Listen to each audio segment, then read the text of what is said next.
Bismillah, walhamdulillah, wassalatu wassalamu ala rasulillah. Kita lanjutkan pelajaran yang kelima, mengenal tanda-tanda isim. Sebelumnya kita sudah membahas bahwasanya kata dalam bahasa Arab itu hanya ada 3, yaitu isim, fi'il, dan huruf. Lalu bagaimana kita membedakan antara ketiganya?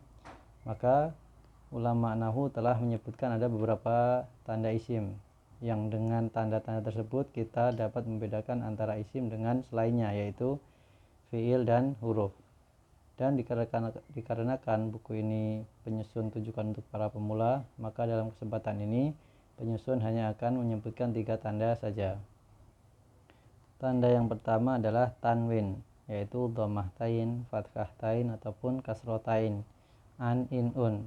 Ya, maka kapanpun kita menemukan kata dalam bahasa Arab, dalam Al-Quran yang diakhiri dengan tanwin, maka dia adalah isim.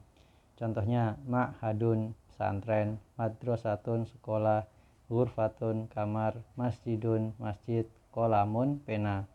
Maka ini juga berlaku ketika harokat akhirnya fathahtain, ma'hadan, ataupun kasrohtain, ma'hadin. Begitu juga madrasatan, madrasatin, ghurfatan, ghurfatin, masjidan, masjidin, qalaman, qalamin. Kemudian tanda yang kedua adalah al, ya, alif lam. Bisa al atau alif lam. Contohnya yang awalnya ma'hadun, ketika kemasukan al menjadi al-ma'hadu. Jadi antara tanwin dengan al ini berhubungan, ya. Ketika ada tanwin maka tidak ada al, ketika ada al tidak ada tanwin. Madrasatun, al-madrasatu, ghurfatun, al-ghurfatu, masjidun, al-masjidu, qalamun, al-qalamu. Sedangkan perbedaannya sendiri ketika tidak ada alif lam, ya, ma'hadun itu secara umum artinya satu sekolahan atau satu pesantren yang belum diketahui. Kalau ada alnya, al-ma'hadu, maka kita sudah tahu bahwa pesantren yang dimaksud adalah pesantren yang sudah tertentu, yang nantinya ada pembahasan terkait hal tersebut, yaitu di pembahasan nakiroh dan ma'rifah. Kalau tanwin nanti bisa pendekatannya dia adalah nakiroh. Kalau ada alif lam nanti dia adalah ma'rifah, ya, nanti akan ada penjelasannya. Perhatikan 5 contoh di atas. Ketika isim yang bertanwin didahului alif lam, maka isim itu tidak bertanwin lagi, melainkan akhir dari isim tersebut berharokat dhammah. Ya, ini dhammah saja tanpa tanwin. Adapun cara membaca isim yang diawali dengan alif lam, ketika berada di awal kalimah selalu dibaca fathah, ya. Kalau ini kan tidak ada harokatnya, dia selalu dibaca al, ya, al-ma'hadu, al-madrasatu, al-ghurfatu, dan seterusnya. Ya, di sini ada catatan yang tadi sudah disampaikan, antara tanwin dan alif lam tidak bersatu. Artinya ketika sebuah kata diawali dengan alif lam, maka kata tersebut tidak bertanwin. Sebagaimana 5 contoh di atas, tidak boleh kita ucapkan atau menulis al-qalamu, al-masjid, al-qalamun, al-masjidun. Ya, tadi, ya. Jadi ketika ada alif lam maka tidak mungkin tanwin. Sebaliknya ketika tanwin tidak ada alif lam. Jadi al-qalamun salah, harusnya al-qalamu. Al-masjidun salah, harusnya al-masjidu.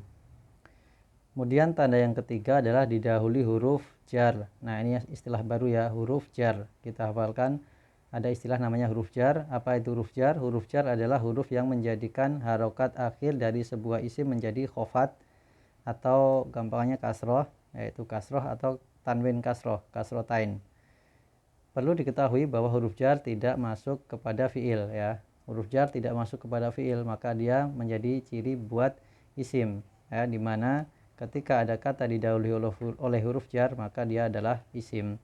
Kemudian dari mana kita tahu dia adalah huruf jar? Maka kita harus hafalkan huruf-huruf jar. Ya, di sini beliau bawakan di antara, ya. Jadi beberapa huruf jar yang sering muncul. Jadi huruf jar tidak terbatas hanya 8 ini, tapi ini adalah yang paling sering muncul dan kita hafalkan dulu, ya. Yang pertama min, dari, ila, ke, an, dari atau tentang, ala, di atas, ka, seperti, li, milik, bi, dengan, fi, di dalam. Ya, kita hafalkan huruf-huruf jar ini ketika kita nanti baca buku bahasa Arab ataupun Al-Quran. Ketika didahului oleh huruf-huruf ini, maka pasti dia adalah isim. Nah, ini contoh-contohnya.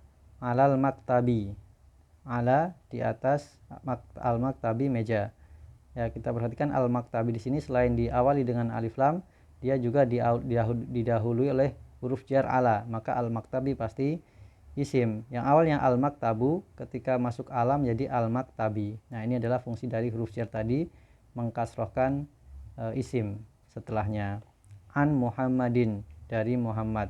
Ilas suki, ke pasar. Minal madrasati, dari sekolah. Kal qamari, seperti bulan. Li Zaidin, milik Zaid. Bil qalami, dengan pena. Fil baiti, di dalam rumah. Nah, ini adalah tanda ketiga dari tanda-tanda isim, yaitu diawali oleh huruf jar. Kemudian di akhir pembahasan bab ini beliau membawakan kosakata ya. Kosakata ini penting buat pemula dalam belajar. Menghafalkan kosakata salah satunya kunci untuk belajar bahasa Arab. Nah, di sini kosakata kita baca satu-satu. Rijlun, kaki. Madrasatun, sekolah. Kursiun, kursi. Al-qirtasu, kertas. Al-qubu, gelas. An-nafidatu, jendela. Haqibatun, tas. Maktabun, meja. Ma'hadun, pesantren. Ad-dajaju, ayam jantan. Rajulun, seorang laki-laki. Al-jawalu, HP. Qalamun, pena. Al-waroku, daun atau kertas. Qomarun, bulan. Ad-darsu, pelajaran. Al-filu, gajah. Asadun, singa. Masjidun, masjid. Baitun, rumah. Syajaratun, pohon. Babun, pintu. Al-ibilu, onta. Asyamsu, matahari. Nah, jadi demikian 3 tanda dari isim, di mana ketika ada 3 tanda tersebut kita temui maka dia pasti adalah isim, yaitu yang pertama tanwin, yang kedua alif lam, dan yang ketiga didahului oleh huruf jar. Nah, kita coba sedikit praktek. Kita buka surat Al-Baqarah ayat 255, ya, ayat kursi. Nah, kita nanti bisa praktek di sini. Ketika ada tanwin, alif lam, didahului huruf jar, maka dia pasti adalah isim. Ya, kita lihat Allahu la ilaha illahu al-hayyul qayyum. Nah, di sini kita temukan ada al-hayyu, al-qayyumu. Nah, maka 2 kata ini adalah isim. Al-hayyu, al-qayyumu adalah isim. La ta'khudhuhu sinatun wala naumun. Nah, ini sinatun wala naumun. Nah, pasti sinatun adalah isim, naumun adalah isim. Lahuma fis samawati. Fi, kita ingat di sini fi adalah huruf jar. Fis samawati, maka as-samawati adalah isim. Kemudian wama fil ardi. Al-ardi juga isim karena didahului oleh fi. Nah, demikian. Jadi ketika kita belum tahu kosakata banyak dalam bahasa Arab, minimal kita tahu kapan dia adalah isim, fiil, dan huruf. Dan pada pembahasan kali ini kita tahu bahwasanya isim itu adalah ketika ada alif lam, ketika tanwin, atau ketika didahului oleh salah satu dari huruf jar. Nah, demikian yang bisa kita sampaikan pada kesempatan kali ini. Semoga bermanfaat. Jika ada pertanyaan silahkan disampaikan di kolom komentar. Kita cukupkan. Wassalamualaikum warahmatullahi wabarakatuh.